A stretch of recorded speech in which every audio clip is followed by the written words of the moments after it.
Kenapa? Udah nggak apa-apa, aman kok. Gak bakal terjadi apa-apa. Iya, tapi kalau nenek kamu manggil polisi gimana? Keluarga pada datang. Terjerat narkoba, seorang anak menjadi durhaka. Pesta pora, mabuk dalam pelukan wanita, foya-foya. Perbuatannya membuat keluarga jengah serta merta. Tio Winarto, ayo bangun! Ibu selalu aja bikin kesal. Kenapa sih, Bu? Ibu, Rusnadi, tunggu dulu. Ibu nggak suka dengan cara kamu mendidik cucu ibu. Perilakunya tak kunjung berubah jua, sebab sang nenek selalu maju membela cucunya.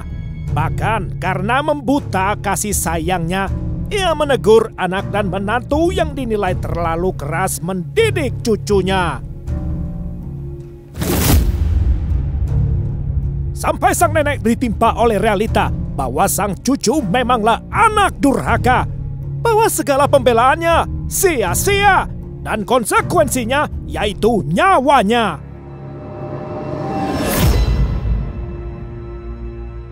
Entah apa dalam benaknya sehingga ia tega membunuh neneknya. Nenek yang setia, membela dan memanjakan dia. Nyawanya seolah tak lagi berharga.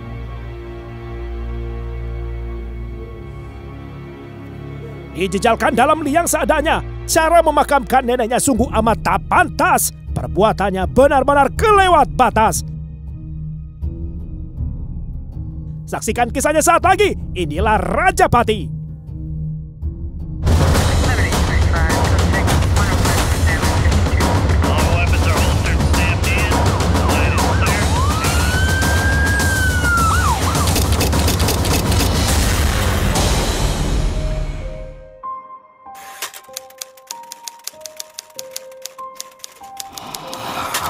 Coba terus ya, jangan menyerah.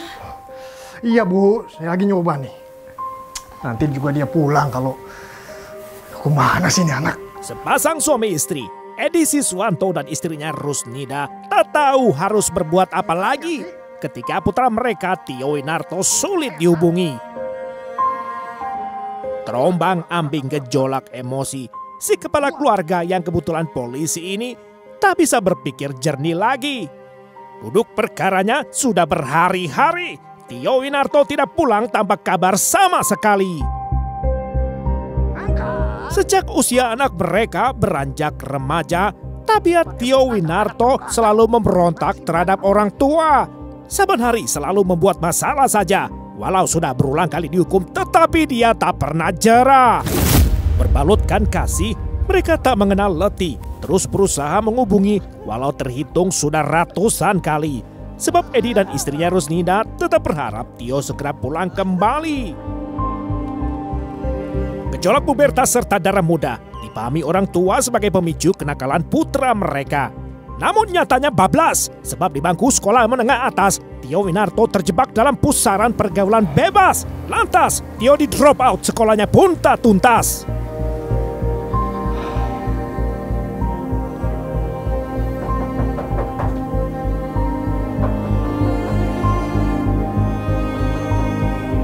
Hingga puncaknya ketika Tio tertangkap basah terjerat narkoba. Dari mana saja kamu?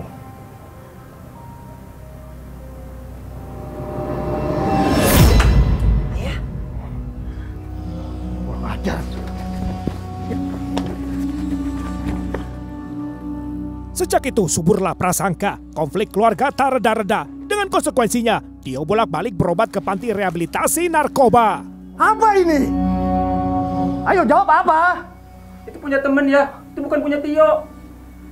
Dasar anak durhaka. Belum kapok juga. Kalau bukan anak polisi kamu sudah mati di penjara, sudah lamar.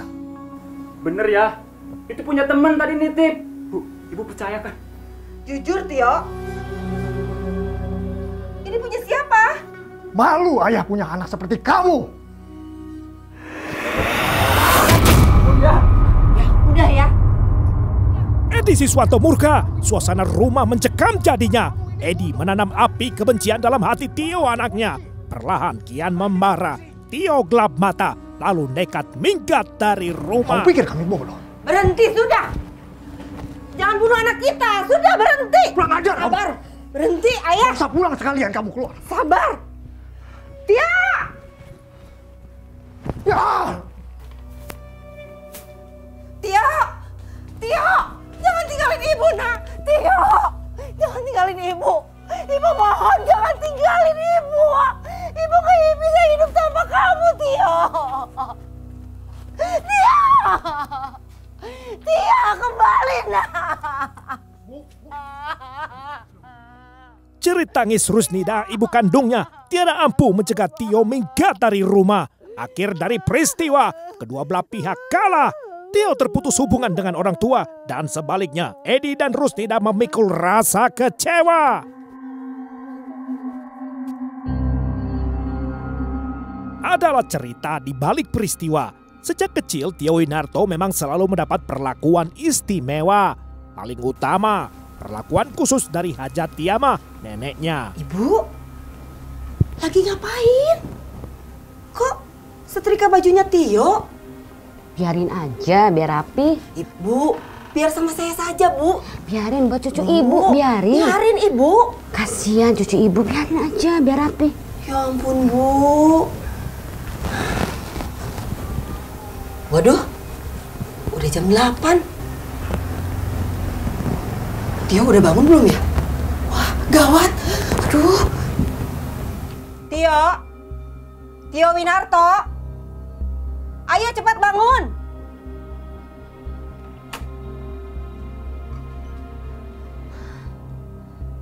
Tio Winarto. Ayo bangun. Kenapa sih, Bu? Ini udah jam 8 pagi. Hei, bangun. Ayo cepet bangun. Ayo bangun. Ibu selalu aja bikin kesal. Kenapa sih, Bu? Tio tidur sedikit lagi. Atau udah telat juga kan? Tidak mau. Ayo bangun. Cepet mandi. Kamu itu harus pergi ke sekolah. Biar kamu pintar. Biar kamu punya masa depan. Ayo cepet mandi. Nanti ibu laporin ke ayah kamu. Ayo. Ibu ini, ngapain sih bilang ke ayah? Bikin kesel aja. Orang tadi lagi mimpi juga. Dasar anak. Gak pernah nurut. Susah dikasih taunya.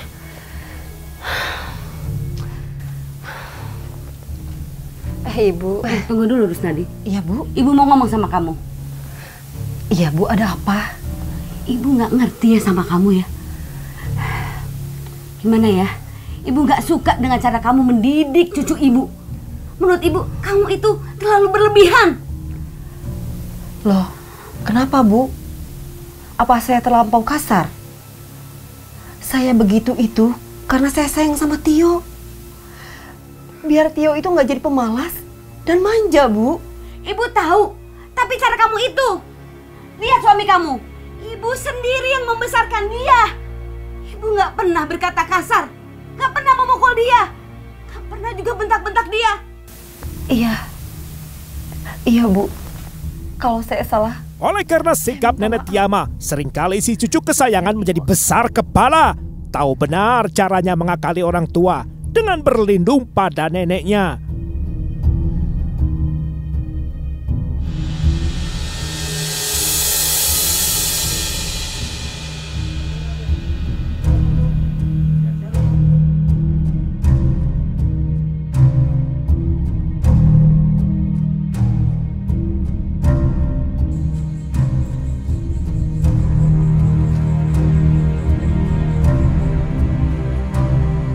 Tio Winarto kehilangan arah. Dalam benaknya, ia dapat berlindung di rumah Nenek Tiamah. Menuju ke sana, ia melangkah gontai dengan sisa tenaga. Nek, ini Tio, Nek. Bukain pintu, Nek. Tio, Aku minggat dari rumah, Nek. Tolongin aku, Nek. apa? Minggat. Ya masuk. Udah malam.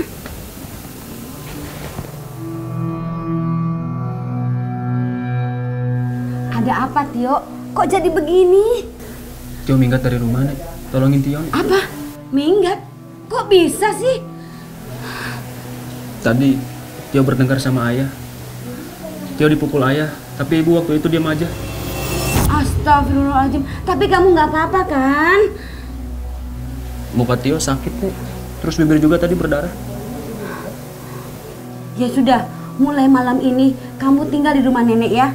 Besok nenek akan ngomong sama kedua orang tua kamu. Iya nih.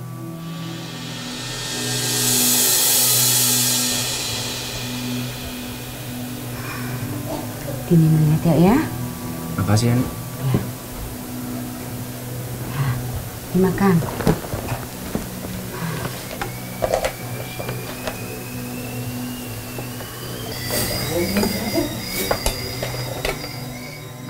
Tio Winarto akhirnya bisa bernafas lega setelah ia mendapatkan suaka.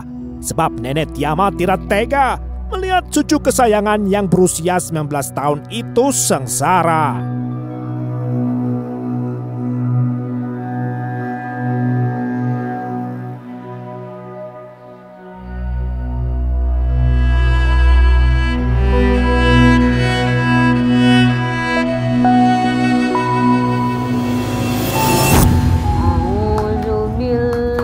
Minasyaitonirrajim. Bismillahirrahmanirrahim.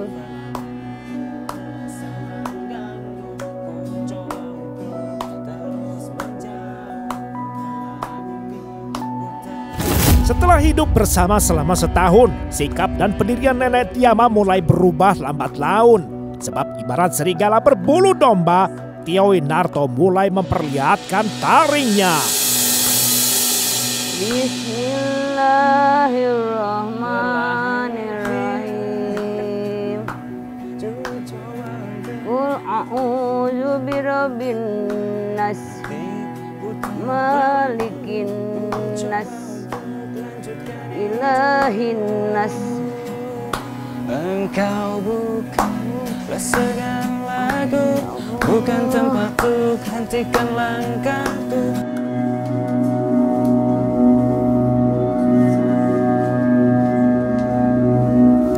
Qul a'udzu birabbin nas, malikin nas, ilahin nas. Malah diam aja. Dia minta uang. Memangnya kamu mau kemana? Ini sudah masuk sholat maghrib. Ayo sholat. Ntar aja, Nek. Tio pengen jalan-jalan.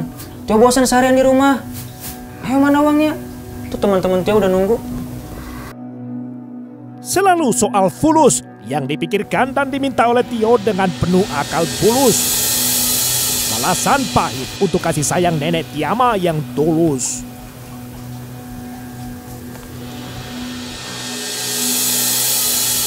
Ya Allah, berikanlah hidayahmu kepada cucuku agar dia berjalan di jalanmu yang lurus, ya Allah.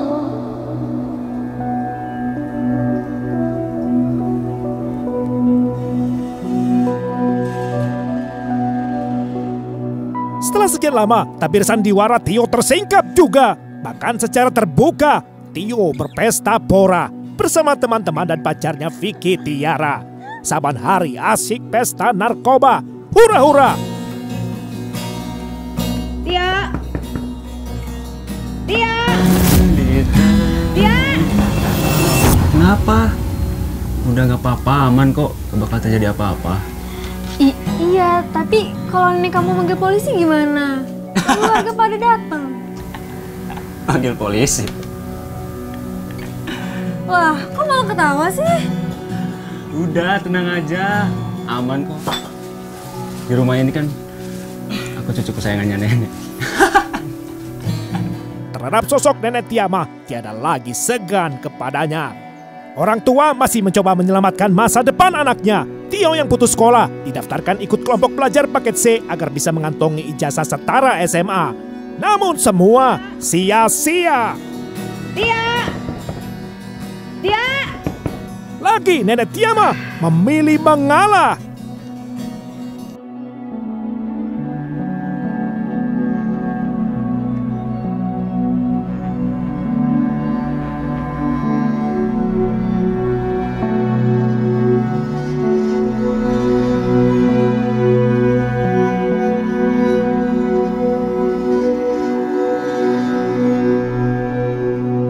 Pada akhirnya, Nenek Tiama terbuka mata nuraninya. Ia pun berusaha memperbaiki kesalahannya. Nenek Tiama berhenti memanjakan Tio cucunya. Tia! Tia! Tia! Bangun kamu, Tia! Tia, bangun! Udah siang! Iya, ini udah bangun. Bangun! Kenapa sih, Nek? Ada apa? Nenek baru sadar ya, ternyata ibu kamu itu benar. Apa maksud Nenek? Emang ibu bilang apa? Lihat diri kamu, seharian kamu tidur aja, hah? Kalau malam kamu begadang, mabuk-mabukan. Mau kamu apa sih? Mau jadi pemabuk, hah? Mau jadi apa? Ah, Nenek payah. Tio gak suka. Nenek sekarang sama ibu dan ayah. Nenek tidak peduli kamu mau bilang nenek payah, hah? Yang penting kamu sekarang harus cari kerja, cari nafkah. Minta kerjaan sama teman-teman kamu sana. Pergi. Tapi Nek, Tio cari kerja kemana? Tio gak ada kenalan siapa-siapa. Tio kan cuma anak nenek. Hah? Kamu sudah lupa? Nenek kamu itu udah tua, hah?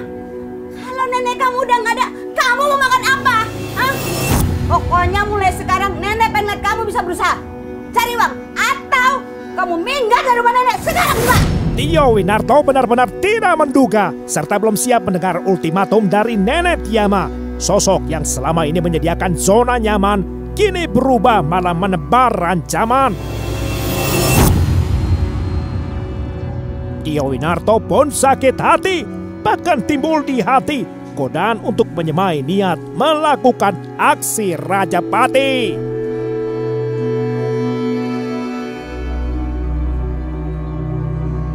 Tio Winarto disiksa oleh Gunda, dibebani resah, saban hari dihantui oleh ucapan neneknya. Titik terang tiada, pandangan matanya pun gelap gulita. Ketika Tio tak tahan lagi, maut pun mengintip lewat celah hati, menawarkan satu-satunya solusi, hanyalah aksi Rajapati. Pokoknya mulai sekarang nenek pengen lihat kamu bisa berusaha. Cari uang, atau kamu minggat dari rumah nenek sekarang juga.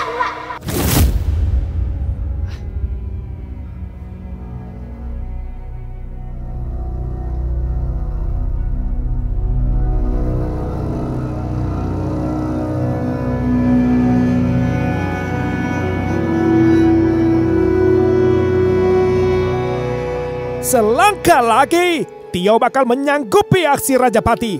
Berdiri di tengah persimpangan, Tio pun menimbang-nimbang putusan. Apa yang akan dia lakukan?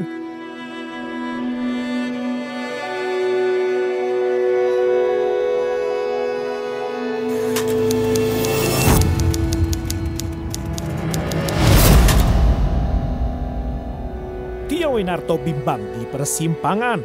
Pikirannya penuh pertimbangan. Dalam benaknya terjadi pertempuran.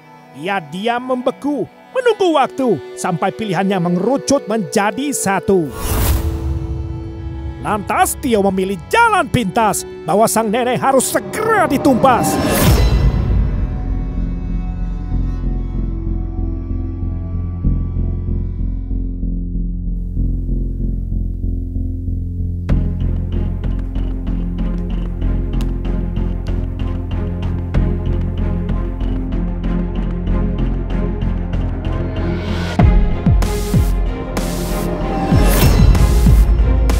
Usai mencabut nyawa, Tio bernapas lega. Gelap mata, Tio Winarto tak peduli konsekuensinya. Seperti aksi pembunuh berdarah dingin, kemudian Tio merampas perhiasan korban, kalung emas dan cincin.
buru-buru menyembunyikan jenazah neneknya. Dalam liang seadanya, jenazah nenek Tiama dijejalkannya. Si perempuan renta masih terbungkus mukena.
Tak ada penyesalan, tak ada penggalan doa didaraskan. Bahkan sekedar ucapan kata pisah kepada jenazah nenek Tiama, Tio Winarto langsung kabur dari rumah. Sedetik pun tidak memalingkan wajah.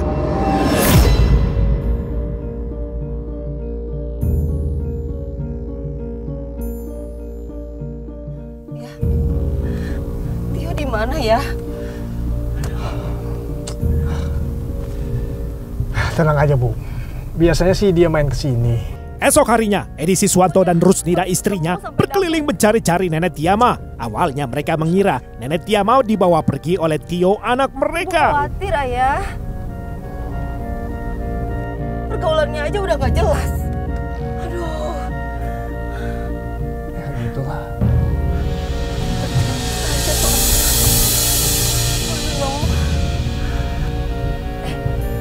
Ya, itu ada orang. Siapa tahu dia tahu. Yuk kita tanya. Ya, coba. Pak, tunggu sebentar ya. Bapak kenal dengan anak saya, Pak. Siapa, Pak? Namanya Tio Winarto. Fotonya, Pak. Saya nggak kenal, Pak. Nggak tahu. Katanya temannya sekitar sini rumahnya. Kurang tahu saya, Pak. Dia pernah nginap di sini. Nggak tahu saya. Atau Bapak pernah lihat gitu? Enggak, Pak. Naluri polisi seorang Edi Siswanto menuntunnya pada curiga bahwa sesuatu hal yang buruk telah menimpa ibu kandungnya. Sebab bukanlah kebiasaan nenek Tiama bila pergi tanpa memberi kabar padanya. Nenek Tiama pun dinyatakan sebagai orang hilang sebab sejak Rabu tanggal 4 Oktober tak kunjung pulang.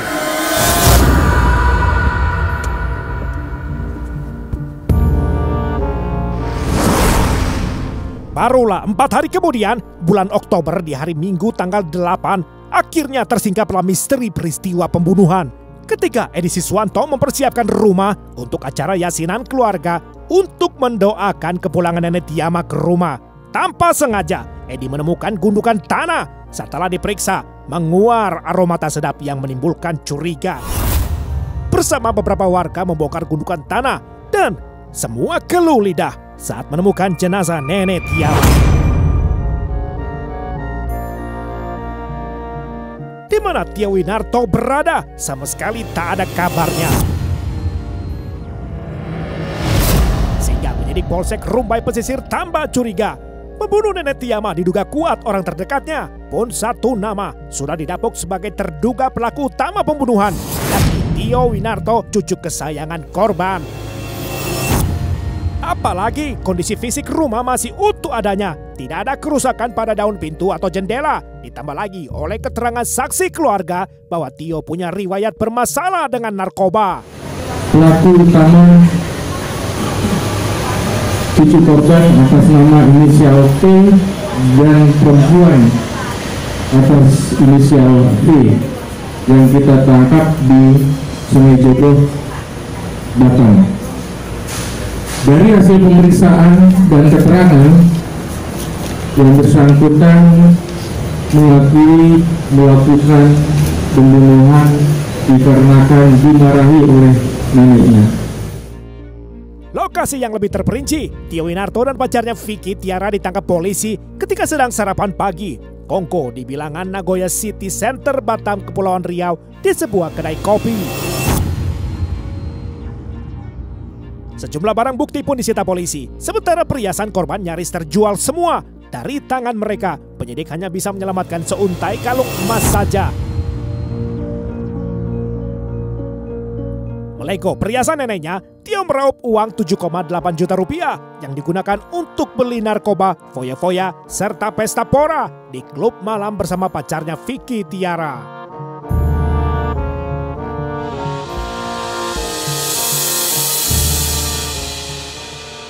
Penyidik menjerat Tio Winarto, si tersangka utama, dengan pasal pembunuhan berencana. Sedangkan Vicky Tiara ditetapkan sebagai tersangka lantaran membantu menjualkan perhiasan hasil rampasan milik nenek Tiama si korban.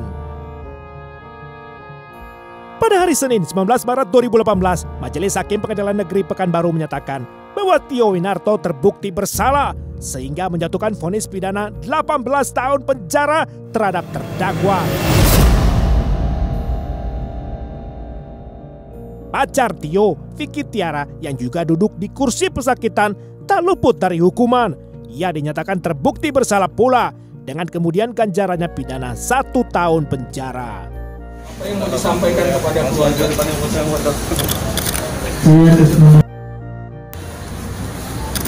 mohon maaf atas kesalahan saya yang telah berbuat